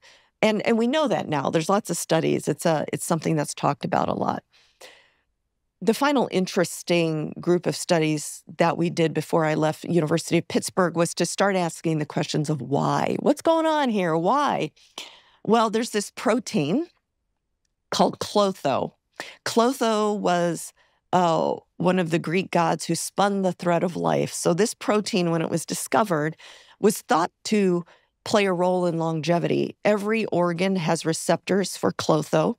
We know that mice that are genetically engineered to not be able to make klotho die old, very young. They're chronologically very, very young mice, but they're physiologically very old because they lack this protein. So I decided to measure klotho in my athletes and compare them to sedentary people. So we drew their blood, we ran the ELISA study, and not surprisingly, youngish 35 to 50-year-old masters athletes had the highest level of circulating klotho, longevity protein. The second highest level of klotho in our study were people over 75 who were still athletes. Do you know who the lowest klotho level was? Sedentary 30-year-olds.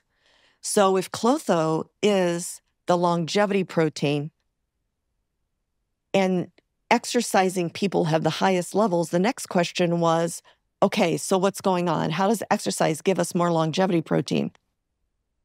Well, one of my colleagues, Dr. Fabrizi Ambrosio, did the study that showed that contraction of skeletal muscle stimulates the transcription or the making of the klothos protein. So it's our body's response to the stimulus of activity that makes us make more longevity protein, because our bodies believe that we are reinvesting in ourselves and not just sitting in a chair waiting to die. But that's fascinating, right? Interesting. I read about a study you did as well with rats and stem cells, which seems somewhat linked to this idea of muscular. Yes, I'm glad you brought it up. So remember that picture we talked about, that at a tissue level that we can maintain our muscle mass. So that's at a tissue level, the whole flank steak we can maintain. We wanted to see, well, what's happening at a cellular level? What's happening at a stem cell level? And so we had a bunch of old lady mice. They were mice. Oh, mice. Mice, when you're old, you're 2 years old. That is a long lifespan for a mouse. These little old lady mice were sitting back in the back of their cages, just hanging out, waiting for their next food. And we sampled a little bit of their muscle because the lab that I was a part of looked at a kind of muscle-derived stem cell, meaning all of our tissues have stem cells in them, including muscle. And we now know those cells as satellite cells. At the time, in the early 2000s, we called them muscle-derived stem cells. Well, we took them, and what do we find? These little old stem cells. Healthy stem cells are round. These stem cells had started to become all spindly like tree branches. They were no longer pumping out growth factor, meaning they were not reproductively healthy. They were not doing what they were supposed to do. And do these stem cells make muscle? These are stem cells that are found in muscle, and when stimulated, produce muscle. Okay. And so they were not dividing because they were all spindly. They were not producing growth factor. And death in cells is an active process. They had turned on the genes that were leading to cell death.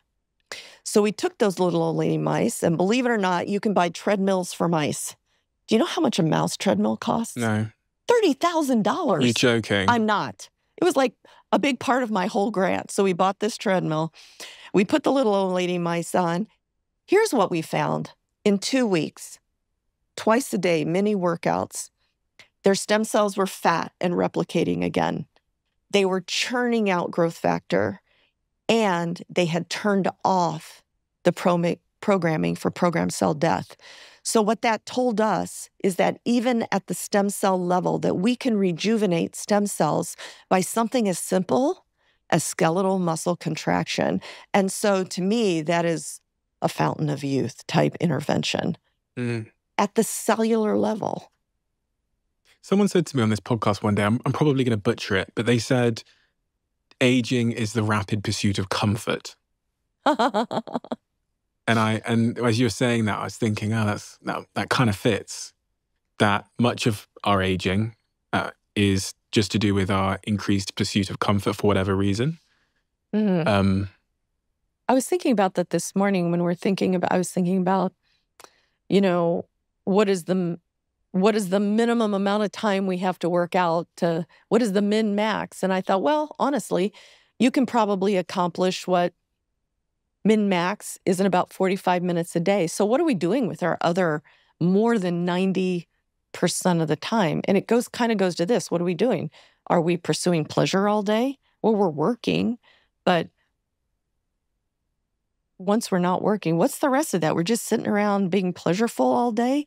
And so that's an interesting question. But another way to motivate people is to start associating taking care of ourselves as pleasure or comfort, and not just in the sense as I'm going to get a massage or a facial, which is what often we think of self-care, but that's temporary, right? It just lasts an hour I often think that I get off a massage, but I'm like, okay, that was good, but would I have to do this every day? Yeah. So you start thinking of taking care of yourself as pleasure, putting yourself in discomfort. Temporary discomfort, because I'm not really kidding you, and you're probably the same. When you churn out an upper body workout and your muscles are full of blood and you're looking in the mirror, because I know you do, we all do, and you're like, that is a good result today. That's pleasureful. And if we stop for a moment and notice how good we feel afterwards, it's a motivation for how much we don't want to get there, because I don't want to get there as much as the next person doesn't want to get there to the gym. If you're a B2B marketeer, then you'll want to stick around for the next 30 seconds or so. As a business-to-business marketeer, you'll know how tough it is to explain what you do. I've been there too. But there's a platform that gets us, and that's LinkedIn, who I'm happy to say sponsor this podcast. Imagine a place where you can connect with professionals who truly understand your world. That is LinkedIn Ads. LinkedIn Ads helps you to build meaningful relationships and drive results in a respectful environment. With over 1 billion members, including 130 million senior-level executives and 10 million C-level executives, you can target your audience precisely by job title, industry, and much more. LinkedIn members are always updating their profiles, so your targeting stays fresh and relevant. It's no surprise that LinkedIn is the highest returning paid social platform. And LinkedIn Ads have kindly offered all of you a $100 credit to launch your first campaign and start reaching the right people. Go to linkedin.com/DOAC24 to claim your credit. Terms and conditions apply. You have written a paper about a subject we haven't spoke about much yet. You mentioned it briefly from your own experience. You talked about going into perimenopause and thinking you were going to die. Yeah. There's been a lot of research that's come out, and you've done a lot of work on how menopause impacts our musculoskeletal physiology, I guess is the word. What do women and men that have a partner or a friend or a mother or whatever it might be need to know about how menopause impacts our musculoskeletal functioning? Yes. So I think it is very common for people to know about hot flashes, brain fog, night sweats. What is less commonly known is that 80% of all women going through perimenopause will experience what the term we've coined, the musculoskeletal syndrome of menopause. We coined that after the gynecourinary syndrome of menopause, which is 5 or 6 different things put into one category so we can talk about it more easily. So in the musculoskeletal syndrome of menopause, we know that 80% of women will experience it. 25% of women will be devastated by it. And 40% of the time when you go to the doctor and they do due diligence and they work up, they send you for imaging, nothing will be found structurally. So that's why women sometimes think, oh my God, I'm just old, I'm falling apart. And am I going crazy because my doctor's telling me there's nothing structurally wrong? But that's why we created this nomenclature so that women would realize that ubiquitous on every musculoskeletal tissue are receptors for estrogen, just like in the brain, just like in, every other body part. The musculoskeletal system, muscle, tendon, bone, adipose, the inflammatory aspects are responsive to estrogen sitting in these receptors. So what are the things in the musculoskeletal syndrome of menopause? Well, number one is inflammation. estrogen is a huge anti-inflammatory. It prevents the release of a cytokine, an inflammatory cytokine called tumor necrosis factor. And menopause, just to be clear, is the part of the symptoms is the loss of estrogen? So if we just clarify the timeline, so a woman's hormones are unlike men's. Men, once you're through puberty, your testosterone will stay pretty steady. Women, every month, as we go through our menstrual cycle, estrogen goes up and down. When these are average times, around 45, it can start early like 35, but around 45, we have used up enough eggs from our monthly cycle that we start to become low in our estrogen. And our body's trying to adjust to that. Our brain without estrogen gets brain fog. It has a lot of receptors and nothing to go in them, right? Once we have used up all of our eggs and we are 1 year from our last menstrual cycle, 366 days, that is the 1-day definition of menopause. And we live the rest of our 40 more years, we live post-menopause without estrogen unless we supplement. So in perimenopause in our 40s, that's why I say at 47, I thought I was going to die. As estrogen is going away, all these receptors that used to be filled with estrogen, which would then cause all these marvelous downstream effects, all the muscle protein synthesis, the bone laying down, the inflammation would be kept at bay, suddenly have no stimulus. So when we're talking about inflammation, estrogen is an anti-inflammatory effect. It prevents the release of tumor necrosis factor, which is an inflammatory cytokine. I think of it like a fire or, nuclear war or something, that chemicals in our body.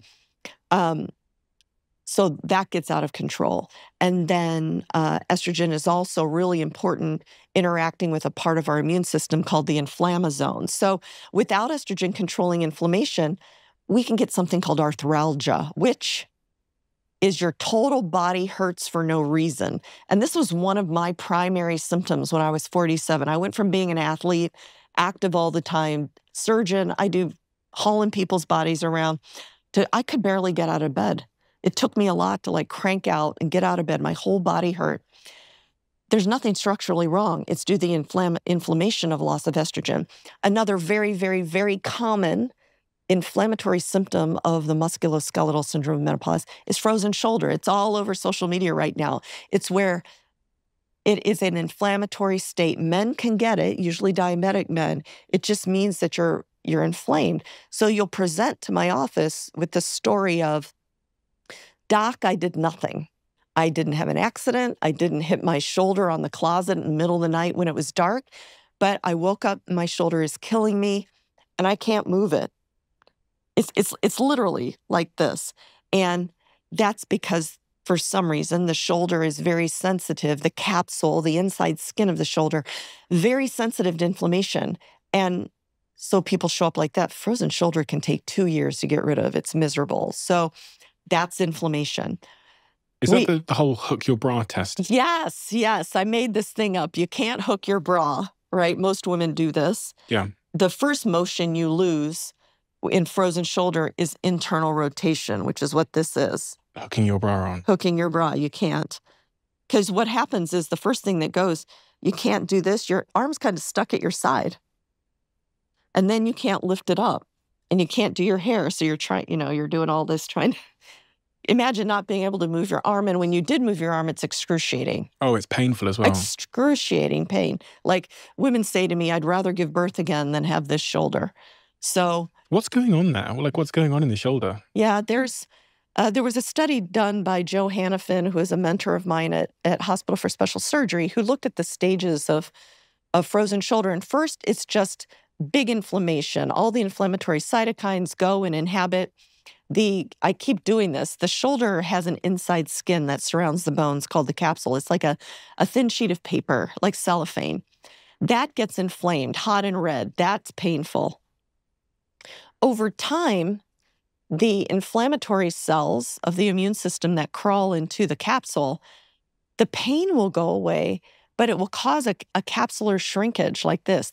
It will actually contract. So your shoulder might not be as painful, but it still won't move. So that's why it's really critical that people come to doctors like me and we get it moving quickly. We do not want it to become socked in because it literally can take 2 years to defrost, all due to this inflammatory. We don't know why the capsule is so sensitive, but we know it is. So that's the inflammatory aspect of this. We know that without estrogen, we can lose 2 to 3% of our muscle mass, and rapidly during this period. We have estrogen is an anabolic steroid. It's made for muscle building through the mTOR system. And so without that, and we build less muscle, and our muscle stem cells, our satellite cells, become decreased by 30 to 60%. It's profound in a very short amount of time. We know about bone density. We talked about that. Estrogen's role in the bone is to control one of the cells called the osteoclast. If we talk about bone biology briefly, if we have that femur, imagine on one side of the cell, when you impact your bone, the biomechanical stimulus is converted to biochemical stimulus, and it says, hey, we need to build more bone. So the osteoclast crawls up the cell and starts digging out minerals to release to the body to do its function. What happens when you have estrogen is the osteoblast comes back up behind it and fills in that hole and builds bone. Estrogen helps control osteoclasts. The more I learn about bone biology after all these years, it seems to me that the osteoclast is a little bit of a rogue entity. It's going to go uncontrolled. It needs a lot of control with estrogen, testosterone. Without those controls, what happens in osteoporosis is you can still lay down bone. Your osteoblasts are still working, but it's out of control. You're breaking down more bone than you're building. Oh, okay. Yep. So, inflammation, you have muscle, you have bone. Here's one. We talked about arthritis earlier. There are estrogen receptors on the cartilage. Estrogen sitting on the cartilage helps maintain this spongy matrix of cartilage that then protects your bones. Without estrogen, the cartilage matrix breaks down. So before 50, men have more traumatic arthritis than women. After 50, women can have a rapid progression of their arthritis. Pile on top of that the weight gain that happens to many women with the load we talked about, and it's a disaster. And so many women rapidly progress and need total joints, which, as an orthopedic surgeon, is not the end all, but we'd like to avoid it, right? So that's due to estrogen being missing from the cartilage. And then finally, on that point, you talked about weight gain there in menopause. I read that you gained weight when you went through menopause. I gained 30 pounds. 30 pounds. So that's equivalent to roughly four of these bricks if each brick weighs 7.5 pounds, which is a lot of weight to suddenly gain. And when we think about the impact that will have on your joints, based on what you said earlier. Yeah. My pain was more an arthralgic pain, meaning total body pain. Although when I had that weight on, I had pain underneath my kneecaps going up and down stairs because of the extra pressure of my kneecaps on my femurs.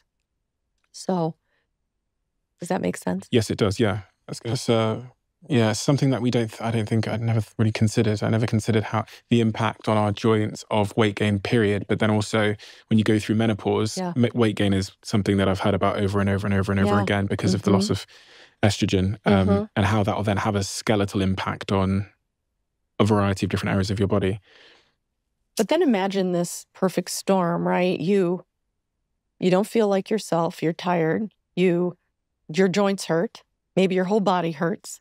You're losing your muscle, so that causes more impact. There's no shock absorption.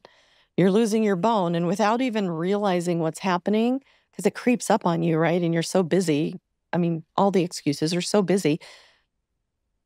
Women very rapidly find themselves at 60, and they have, there's a syndrome called OSO, osteoporotic, meaning bad bones. We talked about that. Sarcopenic obesity, loss of bone, loss of muscle, gain of fat. You've got all three things. And the morbidity and mortality of being osteosarcobesity is 3 times what it would be if you had one alone. So it creeps up on you, and you can see how none of these tissues are separate from each other. It just becomes this horrible storm, and women are like, what happened to me? What's the remedy? Men, What's the remedy for that? Well, the remedy is understanding that you can feel like yourself again. And here are the steps I ask every woman going through this to do. Number 1, you must make your estrogen replacement decision. I believe that that decision to replace your estrogen must be based on science and not the fear or the myths that are circulating. Though, and I know you've had these conversations, but the Women's Health Initiative study has been largely overturned. And so every woman is a sentient being with agency, ability to make their own decision, and they should make that decision and not just go on hearsay. So that's number 1. Let's make our decision. If you make your decision to do that, which I have done, I replaced my estrogen not for my hot flashes, night sweats, and brain fog. Those go away, frankly. I do it to preserve my bone, my muscle, my brain, and my heart. That's decision number 1. Number 2, you are never, ever going to feel better until you decide to invest every day in your mobility. And so what is mobility? It is lifting heavy. Women have to put down the mamby-pamby pink weights that we do 20 sets of because we don't want to bulk up. You're never going to bulk up unless you do it purposely. We must lift as heavy as our bones will let us. So for my people, I've simplified it into once you have started enough that you feel comfortable moving your body, we must lift 4 reps, 4 sets of our major muscle groups and compound motion. So push-pull with your upper body, bench press, pull, some kind of pull down. And then for the lower body, it's squats and deadlifts. 4 reps, 4 sets.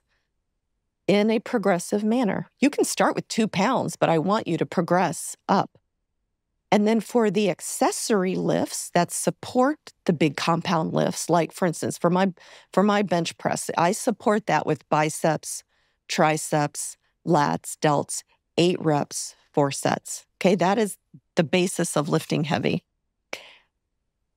The other thing we need to do is do our cardiovascular training with 80% base training, which is lower heart rate. I mean, everybody's talking about zone 2. I happen to, in the place where my office is, we have a metabolic lab that was built by Inigo San Martino, who's the guru of zone 2. And so we use his protocol, and that means that I need people to do 60% effort, 3 hours a week, but that's not all. Twice a week, we're going to sprint as hard as we can. And that freaks people out because we're in the Olympic trial. We're in the Olympics right now, and everybody thinks it's supposed to look like that, like track and field trials. What sprinting means is you just work at your maximum 100% effort for short bursts. So 30 seconds, short burst, hard as you can go. And then you recover for 2 to 3 minutes. So I'll give you a concrete example. In my life, my base training heart rate, because I have the luxury of measuring it with a lactate threshold, is 130 beats per minute. I achieve that with an incline of 4 to 5 and a speed of about 4.2. And it's a brisk walk. It's almost on the verge of having to jog for 45 minutes. When I'm done with that, because that's good for my cardiovascular base, I punch it up to 11, and I go as hard as I can because I'm not very tall and I don't want to fly off the back of the treadmill. But my heart rate goes up to about 186, and I keep it there for 30 seconds. What that does, that will burn 40% more fat than just even high-intensity interval training, which is done at about 80%. That amount of effort burns 40% more fat. It is stressful enough. It offsets our normal homeostasis enough that it helps stimulate the formation of more muscle stem cells. The muscle perceives that effort. And so that is the working out portion of what we need to do. And then the smart anti-inflammatory nutrition, we need to get rid of simple sugar. We need 1 gram of protein per ideal pound. High quality protein, what does that mean? We need a very high concentration of one of the branched chain amino acids called leucine. Leucine is the most powerful amino acid stimulus of the mTOR muscle building pathway. Leucine is found in highest percentages in whey protein. So you can get it from plant protein, but just in much lower percentages. Whey has about 10% leucine. And we know that's important to nature because mother's milk is mostly whey, which means it has the highest amount of leucine as we're trying to grow muscle in our babies, right? So leucine is high in whey protein, about 10%. In animal protein, any kind of meat is about 8%, and then beans and legumes and plants are about 6.5. So can you get enough protein from plants? Sure, you can. You just got to eat a lot of it like a bull does. What about fiber? People are going crazy for fiber at the moment, it seems. 30 grams of fiber. So that just means complex carbs. Your microbiome needs fiber. It is a slower digestion so that we're not causing carb spikes. I'm not wearing it today. It's the first time in about a year I haven't. I am not diabetic, but I have worn a continuous glucose monitor because I am just a data geek. I love my data. I know exactly at this point what foods will spike my glucose and how to keep my glucose steady all day. What's been the most surprising? Because I literally have just taken my continuous glucose monitor off. Yeah. I wore it for the last 2 weeks while I was filming a TV show called Dragon's Den. Yeah. And I gave one to all of the dragons with me, and we've been talking about it every day. What was the most surprising food for you that caused a glucose spike? The surprising food. Well,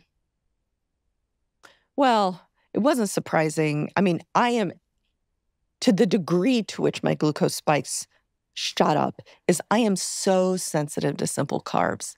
I can't even look at a simple carb, and it goes up to 165, which our body is meant to respond to spikes. I'm not saying that you have to live like this, because I have also found that when I only ate protein or most very low carbs, that I was so low energy, I would be slogging through my clinics, and I could feel I needed energy. So now I've added sourdough to my breakfast, knowing that I'll get a small spike. So that was very interesting to me, how extremely sensitive. What's a simple carb? A simple carb is sugar, ice cream, white bread, white potatoes, white pasta. All the good stuff. Annoyingly. What's the most important thing that we haven't discussed in your work, or the most important idea that, I don't know, has changed your life? Maybe people don't understand it or think about it enough. That's foundational to having a great health span, living long, being healthy, all of those things that maybe we haven't discussed. Yeah. I want to address that question in a couple ways. Number one,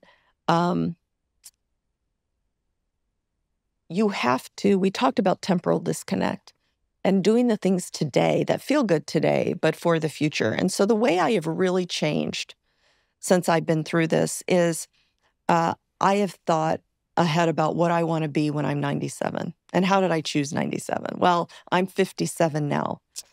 My youngest daughter was born when I was 40.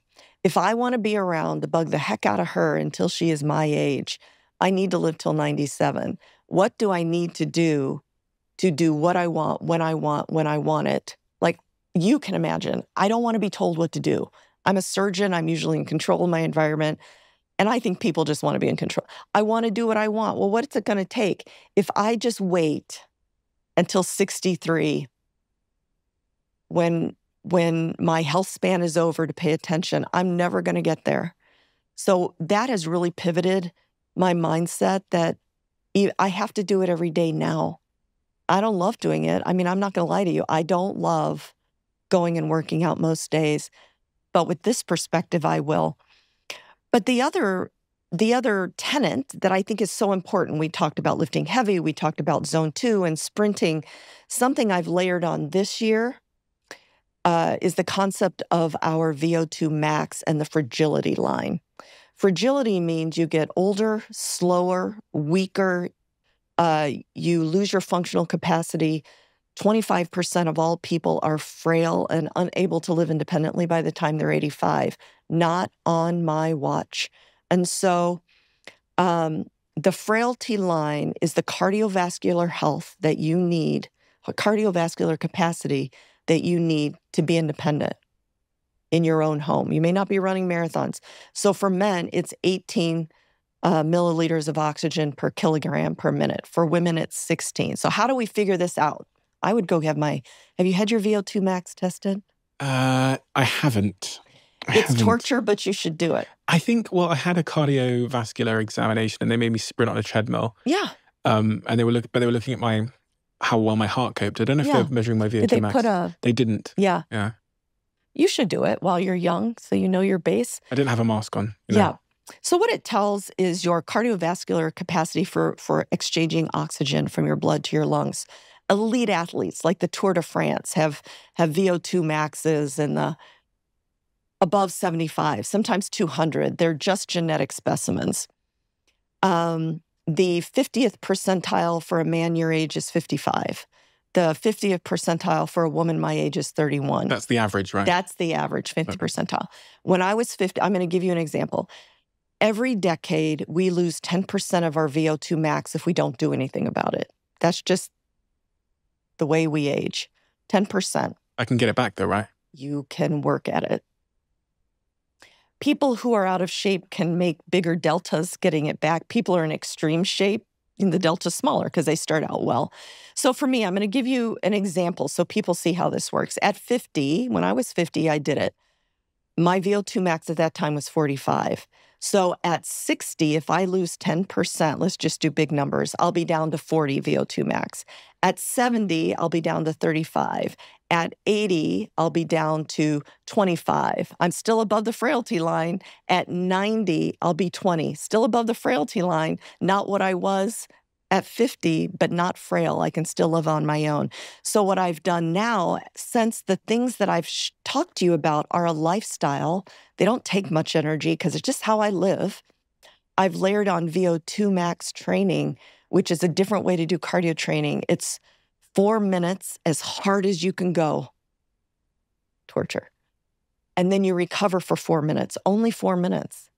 And then 4 minutes as hard as you can go. The good news is you only have to do that 3 times or so once a week. And it will work you hard enough to maintain or improve your VO2 max frailty line. That's something special that you can add on. Once you've optimized your health, once you've done the peak performance things we've talked about, then you can add those things on. Okay, well, I better get on with it then. Don't feel guilty. Yeah, I need to go to the gym today, but it's certainly changed my perspective on what I'll be doing in the gym and also why I'll be doing it. I think the why piece is so critical. I think a lot about discipline and incentives and why certain behaviors occur. And I wrote in my book that I was trying to sort of simplify why some habits in my life have stuck and others haven't. Yeah. And then why some habits where I was a bit of a yo-yo suddenly stuck and I held them for 5 years and still to this day and others haven't. And I kind of simplified it down to this idea that the discipline equation starts with the strength of your why.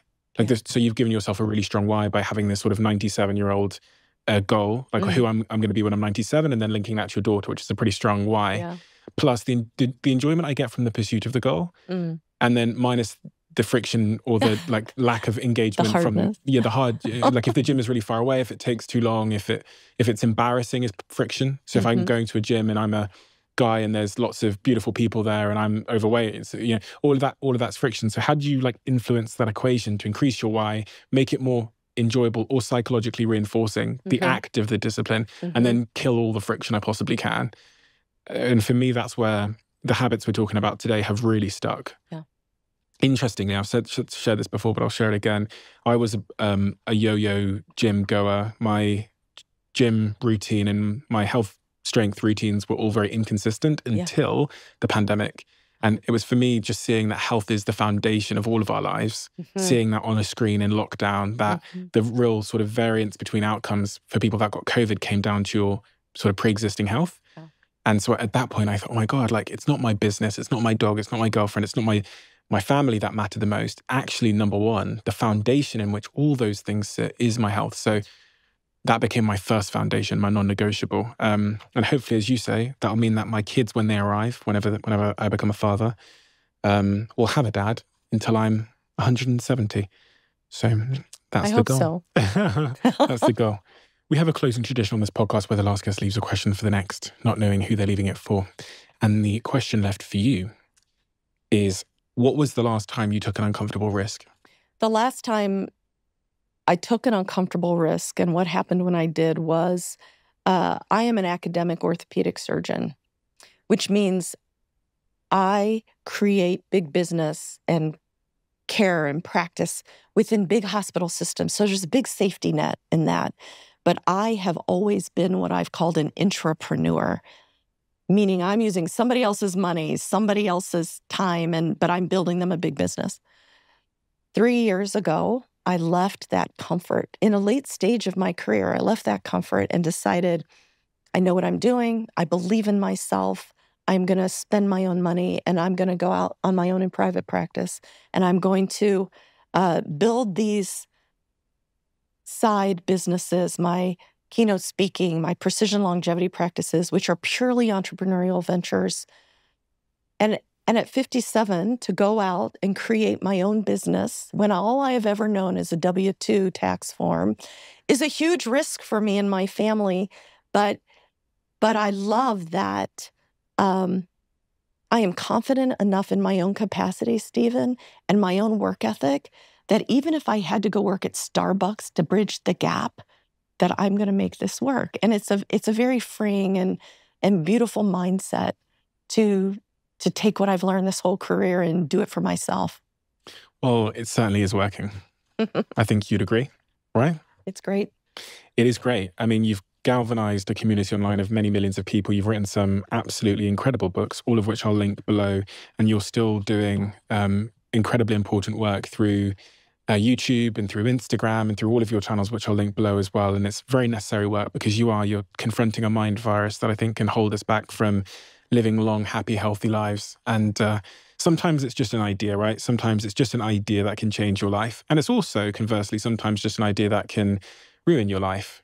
And I think the work you're doing is replacing those potentially inhibiting ideas with much more constructive, healthy, positive, optimistic, hopeful ones. And for that, I thank you. Thank you.